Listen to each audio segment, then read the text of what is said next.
HSBC InvestDirect app. The pros, the cons. HSBC InvestDirect promises convenient online trading and investment management.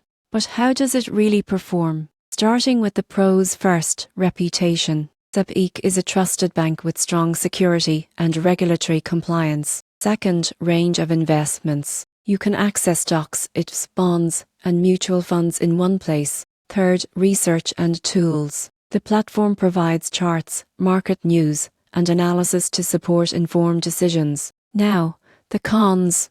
1. Drawback: fees. Some trading costs are higher compared to discount brokers, especially for smaller trades. Another con: platform complexity. The interface can feel overwhelming for beginners with multiple menus and advanced tools. The surprising truth? The InvestDirect is ideal for those who value security and a wide range of assets, but casual traders may find fees and complexity frustrating. In short, the pros: trusted brand, broad investment options, and research tools make it strong for experienced investors. The cons: higher fees and learning curve limit appeal for newcomers or cost-conscious traders.